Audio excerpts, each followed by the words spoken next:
Welcome to the Academically podcast, your trusted source of navigating global healthcare, migration, and career advancements. I am Muskan Gupta, your host, and today we will be discussing about one of the most asked examination for doctors, the AMC examinations. So today we have Dr. Akram Ahmed, CEO and founder of Academically, and he'll be answering the most asked questions about AMC examination, and he'll be providing crucial tips for medical professional doctors. So thank you, Dr. Akram Ahmed, for joining us today. Thank you, Muskan. Yes, so today is basically we are going to talk about the Australian Medical Council exam. So if you want to practice in Australia, you need to write this AMC exam. Right. So, sir, the very first question that comes into a student's mind is that what is the eligibility criteria for the AMC exam? Yes, तो बहुत सारे लोगों का confusion रहता है कि कि eligibility क्या है for AMC exam. Very simple eligibility है इसका. You just need to complete your MBBS degree और MD एंड आपका जो है कॉलेज और university must be in the list of the World Medical Direct list. That's it. Even if you are not registered anywhere in the world, still you can write the exam. Okay? तो बहुत सारे लोग ये पूछते हैं जो लोग Russia, China या यूक्रेन से MBBS करते हैं कि सर हमारा रजिस्ट्रेशन नहीं हुआ है अभी इंडिया में, अभी हमने एग्जाम पास नहीं किया FMG, can I right this exam और नॉट? तो you can write this exam. They are just looking to complete your degree and you must be आपका कॉलेज जो लिस्ट में अंदर होना चाहिए. That's it, the requirement. And so a lot of students also have this question that if they require some kind of experience, is it compulsory or is it optional? But first of all, there is no work experience required to write this exam. Okay? So experience कोई भी ऐसा वो नहीं, but अगर आपके पास में जितना experience है, so then there will be a good chance to get your job. तो बहुत सारे बच्चे क्वेश्चन ये होता है कि सर हमको पार्ट 1 करने के बाद में जॉब मिलेगा या नहीं मिलेगा. So in Australia the only country you can work after AMC MCQ exam. AMC part 1 अगर आपने पास कर लिया, still you are eligible to work in Australia as a JMO और RMO.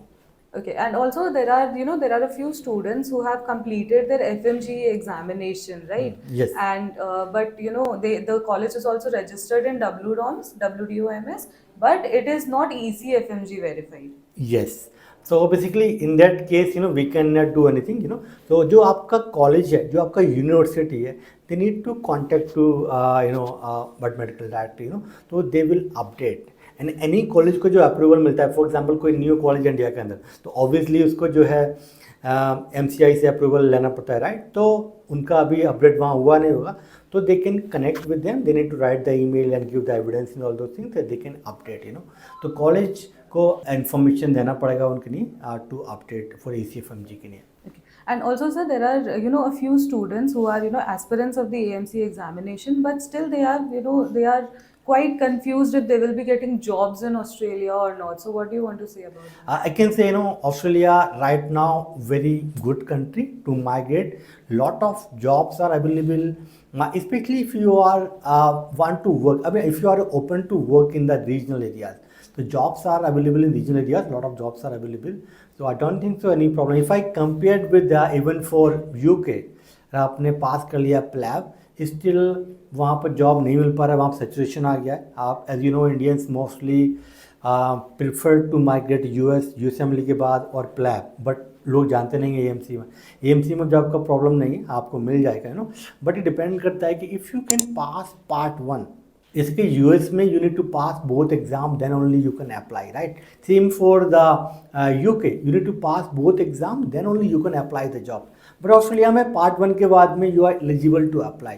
तो पार्ट 1 के बाद में जो चांसेस में रहेगा अराउंड 50% के आसपास चांस है आपको जॉब मिल जाएगा. This also based on your personal CV. आपका CV कैसा है, आपको कितना एक्सपीरियंस आप प्रीवियसली, उसकी बेस पे भी ज़्यादा चांस आपको और बढ़ता जाएगा.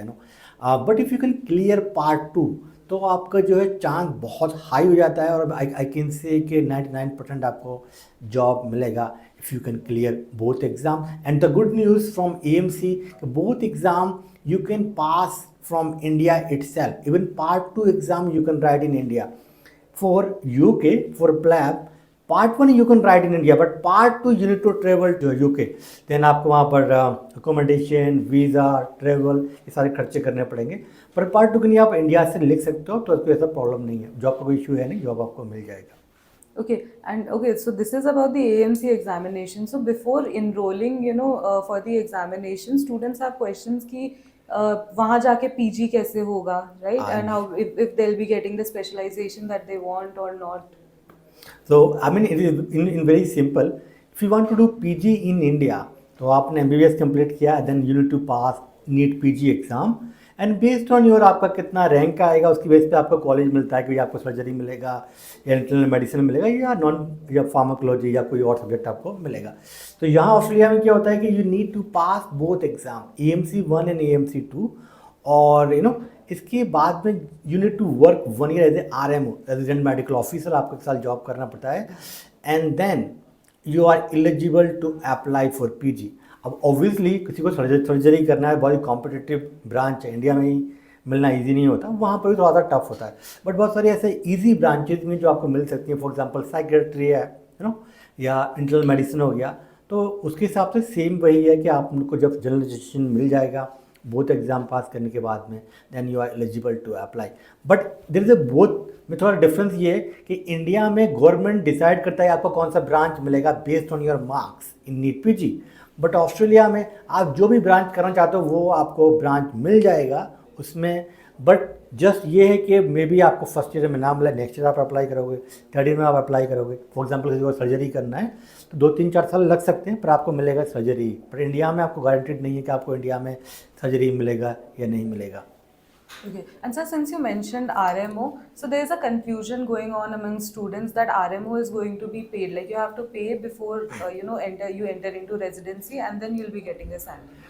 बेसिकली ऑस्ट्रेलिया में कुछ भी फ्री नहीं होता. Even if you are doing internship वो भी पेड होती है वहाँ पर ना. तो GMO का जॉब भी पेड होता है, अराउंड 80 to 100,000 के आसपास सैलरी मिलता है. RMO का भी वही 100 to 120,000 के आसपास सैलरी मिलता है ना. Nothing is free in Australia. Even if you are doing PG भी आप करेंगे ऑस्ट्रेलिया में तब भी आपको जो है स्टाइपेंड मिलता है, but it is not kind of salary, we can say stipend मिलता है. वो भी होता है करीब 100 to 120,000 पर ईयर, मतलब 4 से 5 लाख रुपए पर महीना आपको मिलेगा while you are doing PG in Australia. और ऑस्ट्रेलिया में PG फ्री होता है, फेलोशिप वहाँ फ्री होती है, वहाँ पर कुछ भी आपको पे नहीं करना पड़ता. इट इज़ सेम लाइक अगर आपको एम्स में अगर आपको किसी ने MD या MS आपको एडमिशन मिल रहा है तो ऑब्वियसली बहुत ही लो फीस रहेगा एम्स का, राइट. तो काइंड ऑफ फ्री हो गया एक तरह से ना, तो ऐसे ही वहाँ पर भी है. Okay. And and students also have this one question कि after they have done everything, the entire process, will they be getting a PR visa? Is it easy or is it going to be difficult? Yeah, so PR visa gives you permanently you can live and work in Australia. Australia is the only country in the world they provide fastest visa for doctors, I can say. So once you pass both exams and you need to work 1 year as a RMO, तो RMO जब आप एक साल job कर लेंगे then you are eligible to apply for PG, जैसे मैंने पहले बताया था. Same time you are also eligible to apply your PR visa. तो 189, 190 या 491 ऐसे जितने वीज़ाज हैं you are eligible to apply. एक साल RMO को करने के बाद में तो एज ए RMO आप जो है अप्लाई कर सकते हो. ये अभी ऑक्यूपेशंस की लिस्ट के अंदर है PR के लिए. और अगर आप GP बनना है तो GP बनने के बाद भी आप कर सकते हो, या उसके बाद में अगर आपने जो है बेसिकली आपने PG किया उसके बाद भी ऐसे स्पेशलिस्ट भी आप अप्लाई कर सकते हो. तो बहुत सारे चांसेस हैं. PR का इश्यू नहीं है ऑस्ट्रेलिया में, तो विद इन फ्यू मंथ्स में आपको PR मिल जाएगा. So I guess that answers all of my questions, sir. Thank you so much. Thank you. This concludes our episode at the Academically podcast. A big thank you to Dr. Akram Ahmed for joining us today and answering the most asked questions about the AMC examination. If you like today's episode, kindly subscribe for more expert advice on the global healthcare migration and career advancements. Thank you. Thank you.